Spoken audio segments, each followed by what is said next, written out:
नमस्ते छात्रों, आज हम एक बहुत ही महत्वपूर्ण वैज्ञानिक प्रयोग के बारे में जानेंगे। विभिन्न विलयनों का पीएच स्तर मापना। कक्षा 10 के विज्ञान पाठ्यक्रम में पीएच स्केल और अम्ल क्षार संतुलन को समझना बहुत जरूरी है।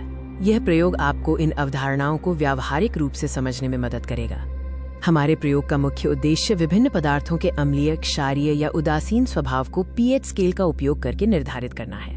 ये हमें दैनिक जीवन में रसायनों को समझने में मदद करता है।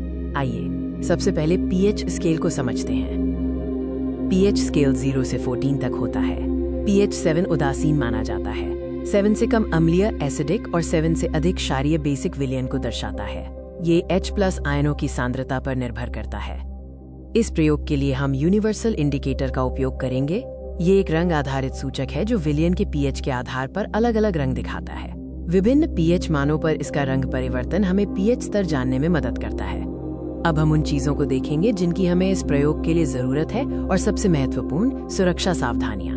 हमें test tube, dropper, universal indicator विलयन और विभिन्न विलयनों के नमूने जैसे नींबू का रस, साबुन का घोल, आसुत जल आदि की आवश्यकता होगी। साथ ही पीएच रंग चार्ट भी जरूरी है।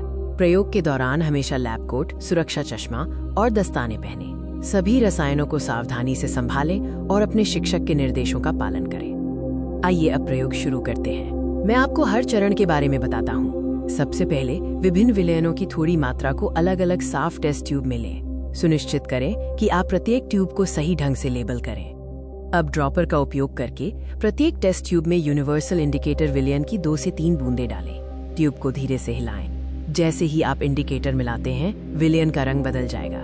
रंग परिवर्तन को ध्यान से देखें। अब हम पीएच स्तर को मापने के चरण पर हैं। प्रत्येक टेस्ट ट्यूब में हुए रंग परिवर्तन को यूनिवर्सल इंडिकेटर के पीएच रंग चार्ट से मिलाएं। चार्ट आपको बताएगा कि किस रंग का मतलब कौन सा पीएच मान है। प्रत्येक विलयन के पीएच मान को अपनी नोटबुक में रिकॉर्ड करें। यह डेटा आपको निष्कर्ष निकालने में मदद करेगा। आइए अब परिणामों की समीक्षा करें और समझें कि उन्होंने हमें क्या सिखाया। रिकॉर्ड किए गए पीएच मानों के आधार पर आप ये निर्धारित कर सकते हैं कि कौन से विलयन अम्लीय, क्षारीय या उदासीन है। उदाहरण के लिए नींबू के रस का पीएच 7 से कम होगा, जबकि साबुन के घोल का पीएच 7 से अधिक होगा। इस प्रयोग से हमने सीखा कि पीएच स्केल क्या है, यूनिवर्सल इंडिकेटर कैसे काम करता है और विभिन्न पदार्थों के अम्लीय और क्षारीय स्वभाव को कैसे मापा जाता है। ये ज्ञान आपके विज्ञान की समझ को मजबूत करेगा। धन्यवाद।